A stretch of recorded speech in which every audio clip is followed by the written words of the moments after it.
कर पाते हैं कि वो पेशे से वकील। अब्राहम लिंकन जब 16वें राष्ट्रपति बनते हैं या 37वें राष्ट्रपति जब निक्सन बनते हैं, जो कैलिफोर्निया में वकालत कर रहे थे, तो अमेरिका दुनिया का नंबर 1 देश बनता है। आप यहीं देखिए, कहीं भी पड़ोस में अभी इफ्तिकार चौधरी चीफ जस्टिस थे, उनको बर्खास्त कर दिया एक तानाशाह परवेज मुशर्रफ ने 2007 में। दूसरे दिन 9 मार्च 2007 को बिना किसी योजना के 80,000 वकील पाकिस्तान की सड़कों पर आ गया कि आप लोकतंत्र को बहाल करिए और इफ्तिकार चौधरी को भी बहाल करिए। मैं यही आपको इसलिए इशारा कर रहा हूं कि वकील हमेशा सच के साथ खड़ा होने वाली कौम है। वकील घबराती नहीं है। हिंदुस्तान में भी 1920 में ट्रेड यूनियन का सम्मेलन चल रहा था, बात मजदूरों की बेहतरी की हो रही थी, लेकिन उसको कोई लीड कर रहा था तो लाला लाजपत राय एडवोकेट लीड कर रहे थे, जो पेशे से वकील थे। हिंदुस्तान में स्वदेशी और स्वावलंबन की बात पहली बार बलपूर्वक किसी ने कही तो एडवोकेट बाल गंगाधर तिलक ने कही। हम दान मांगकर बनारस हिंदू विश्वविद्यालय बनाने वाले मदन मोहन मालवीय हैं। हम बरडोली का आंदोलन खड़ा करने वाले सरदार वल्लभ भाई पटेल हैं।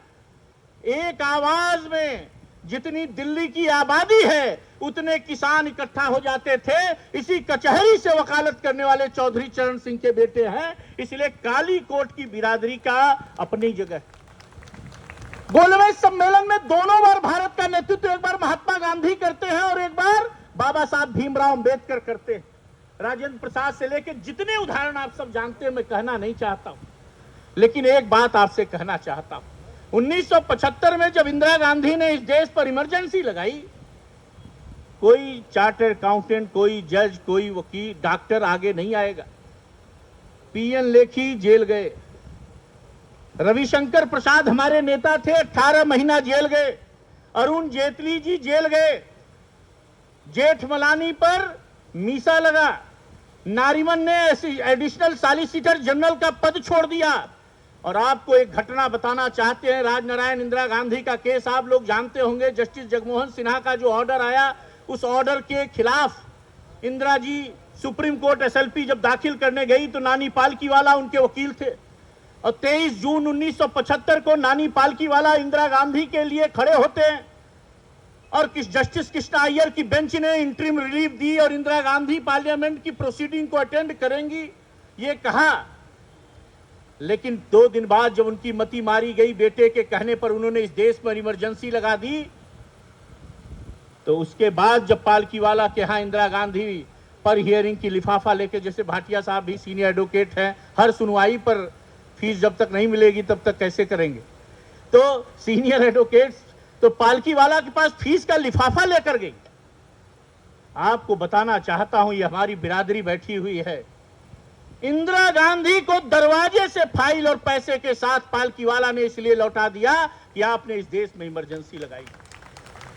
मैं घटना आपको इस चुनाव के दौरान इसलिए कह रहा हूं कि कोई बिरादरी, किसी कौम के अंदर यह हिम्मत नहीं है कि हिंदुस्तान के प्रधानमंत्री को दरवाजे से पैसे और फाइल के साथ लौटा दे।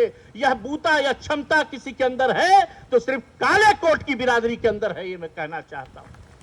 तुम्ही ने रक्त देकर रंग के उत्सव मनाए थे, तुम्ही तो सर कफन बांधे सरे मैदान आए थे। तुम्हारे ही जलाने से जलेगी क्रांति की ज्वाला। जरूरत पड़ गई है फिर तुम्हारी आज भारत को, जरूरत पड़ गई है फिर तुम्हारी आज भारत को। और दूसरी बात मैं कहना चाहता हूं, जो बात है कि भारतीय जनता पार्टी के साथ वकील बिरादरी को क्यों खड़ा होना चाहिए। मैं आपको एक एक तथ्य बता रहा हूं। It is easy to defame rather than praise. किसी की बुराई करना आसान है, प्रशंसा करना कठिन है। उत्तर प्रदेश की सरकार और देश की सरकार ने अधिवक्ताओं की बेहतरी और बहबूदी के लिए बहुत काम किए। पहले 60 साल तक के वकील के डेथ पर 5 लाख रुपए मिलता था उनके परिजनों को।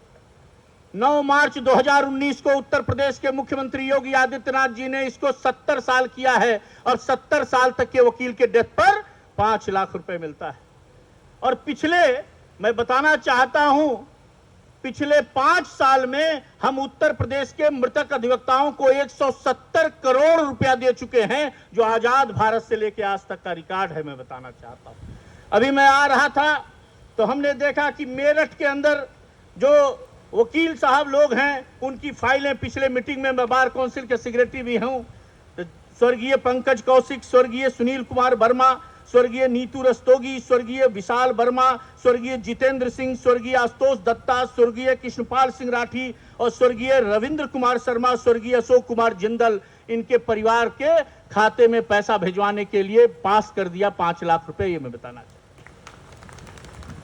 70 से ऊपर के लोग चिंतित ना हो, 80 साल तक पहले था 1.5 लाख रुपया, इसको 1 जनवरी 2024 को हमने 3 लाख रुपए कर दिया है और उम्र सीमा समाप्त कर दी है। अब नरोत्तम जी आप 450 साल रहिए तब भी ये पैसा मिलने वाला है। अधिवक्ता कल्याण निधि जो 5100 रुपए 5000 रुपए में आप सदस्य बनते हैं, उसको 25 साल वकालत पूरी होने पे 1.25 लाख रुपए मिलता था। 25 नवंबर 2021 को इसको 300% बढ़ाकर हमने 5 लाख रुपए किया है। उत्तर प्रदेश की योगी सरकार ने अब 5 लाख रुपए मिलता है। 5000 रुपए आप किसी बैंक में जमा करेंगे तो 30 साल बाद मैक्सिमम जो इंटरेस्ट रेट चल रहा है आपको 40,000 रुपए मिलेगा। वकील अगर जमा करेगा तो उसको जीते जी 30 साल पूरा होने पे 5 लाख रुपए मिल रहा है और 68 करोड़ रुपया हम उसमें अभी तक दे चुके हैं वकीलों को, ये बताना चाहते हैं। इसके अलावा हम कोशिश करें 3800 वकीलों को, नए वकीलों को 5-5 हजार रुपए किताब कापी स्टेशनरी के लिए भी दे रहे हैं। हम उत्तर प्रदेश में आप जाइए, प्रयागराज में जाइए, 608 करोड़ का 1000 वकीलों को बैठने का चेंबर बनाया है। मेरठ कचहरी के अंदर भी हम लोगों ने यह तय किया है, अब डिस्ट्रिक्ट जज और डिस्ट्रिक्ट मजिस्ट्रेट के प्रस्ताव से जब हाईकोर्ट की बिल्डिंग कमेटी को जाता है कोई प्रस्ताव, उस प्रस्ताव के लिए जैसे ही शासन में आता है हम उस पैसे को रिलीज करते हैं। उत्तर प्रदेश की तमाम कचहरियां, चाहे हापुड़ हो, चाहे शामली हो, चाहे उत्तर प्रदेश के ऐसे 10 कचहरियां ऐसी हैं जो किराए पर चलती थी, इसको हमने बिल्डिंग के लिए पैसा दे दिया है। 400 करोड़ रुपए 2022 में अवमुक्त किया और उसके बाद लगातार उसको अवमुक्त कर रहे हैं। 300 करोड़ रुपए अभी जनवरी में हमने अधिवक्ता कल्याण निधि जो 200 करोड़ रुपए थी उसको 500 करोड़ किया है। We are trying our level best की वकीलों की बेहतरी के लिए हम जो कर सकते हैं वो करें, और इसलिए हम आपसे निवेदन करना चाहते हैं और आगे भी आपको 2 बात मैं जरूर कहना चाहता हूं। एक तो सिंसियरली हम लोग सोच रहे हैं एडवोकेट प्रोटेक्शन एक्ट जल्दी ही देश में लागू होगा, और दूसरी बात मैं कहना चाहता हूं अधिवक्ताओं के बीमा के लिए उत्तर प्रदेश और देश की सरकार चिंतित है। बीमा के लिए भी हम प्रभावी कदम उठाने वाले हैं, यह आपको विश्वास दिलाना चाहते हैं। और एक आखिरी बात कह के, क्योंकि पॉलिटिकल विषय मैंने इसलिए नहीं छुआ है कि आदरणीय गौरव जी उसके विशेषज्ञ, लेकिन एक बात जरूर कहना चाहते हैं। हो सकता है हम अरुण गोविल को न पसंद करें, हो सकता है आप गौरव भाटिया, प्रशांत सिंह अटल, संजीव गुप्ता को न पसंद करें। हमको ये नहीं देखना है, क्योंकि आप किसी कैंडिडेट को भेजेंगे तो राम जन्मभूमि कृष्ण जन्मभूमि के फेवर में खड़ा नहीं होने वाला है, राष्ट्रवाद के फेवर में नहीं खड़ा होने वाला है। भारतीय जनता पार्टी का कैंडिडेट अगर पार्लियामेंट में जाएगा तभी प्राण प्रतिष्ठा भी हो पाई है, और तभी अलगाववादियों की सुरक्षा में लगे जवान आज सीमा की सुरक्षा में लगे हुए दिखाई दे रहे हैं। तभी 370 भी खत्म हुआ है और तभी 35A भी खत्म हुआ है। मैं ये इसलिए कह रहा हूं कि कोई आदमी अयोध्या जाना नहीं चाहता था, यही कृष्ण जन्मभूमि बगल में मथुरा में कोई प्राइम मिनिस्टर आज तक नहीं गया, अकेले नरेंद्र भाई मोदी गए, और प्राण प्रतिष्ठा में नरेंद्र भाई मोदी जाते हैं और कहते हैं कि राम भारत की आस्था है, राम भारत का आधार है, राम भारत का विचार है, राम भारत का विधान है, राम भारत की प्रतिष्ठा है, राम भारत का प्रताप है, राम भारत की चेतना है, राम भारत की चिंतन है, राम भारत का प्रभाव है, राम भारत का प्रवाह है, राम नीति भी है, राम नीति भी है, राम विश्व है, राम नित्यता है, राम निरंतरता है, राम विशद है और राम विश्वात्मा है। यह कहने की क्षमता किसी के अंदर है तो हिंदुस्तान के प्रधानमंत्री नरेंद्र भाई मोदी के अंदर है। मैं कहना चाहता हूं हिंदुस्तान की कोई पॉलिटिकल पार्टी, जब हम 400 पार कहते हैं, आपका ये जो मेरठ का फूल अगर रहेगा उनके माला में, विजय के माला में, तभी ये ताकत उनको मिल पाएगी। ये ऐसे लोगों के खिलाफ लड़ाई है जो कहते आए, एफिडेविट देते आए कि राम काल्पनिक है, राम है ही नहीं। तो इसलिए मैं कहना चाहता हूं, ये काले कोट की बिरादरी को चाहिए कि किसी तरह से जो ये कहने का साहस कर सकते हैं कि राम थे ही नहीं, या हिंदुस्तान के क्या प्रधानमंत्री, पूर्व प्रधानमंत्री ने पार्लियामेंट के अंदर नहीं कहा था कि बाबरी मस्जिद बनाएंगे? ये सच नहीं है? नरसिम्हा राव जी का बयान पार्लियामेंट के अंदर दर्ज नहीं है क्या? लेकिन ये भारत में आज जो बदलाव आपसे कह रहे, राम सबके हैं। यही लोग कहते रहे कि राम विवाद है, और जब हिंदुस्तान के प्रधानमंत्री ने कहा कि राम विवाद नहीं, राम समाधान है।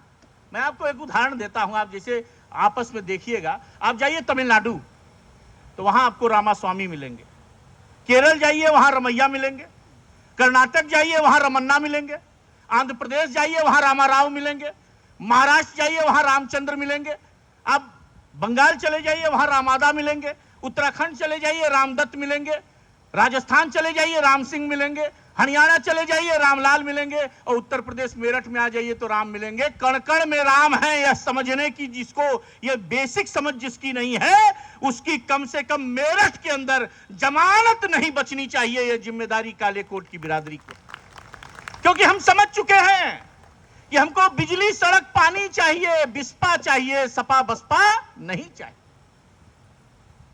इसलिए ज्यादा लंबी बात नहीं कहेंगे। हम सब लोग गौरव भाई से कुछ सुनना चाहते हैं।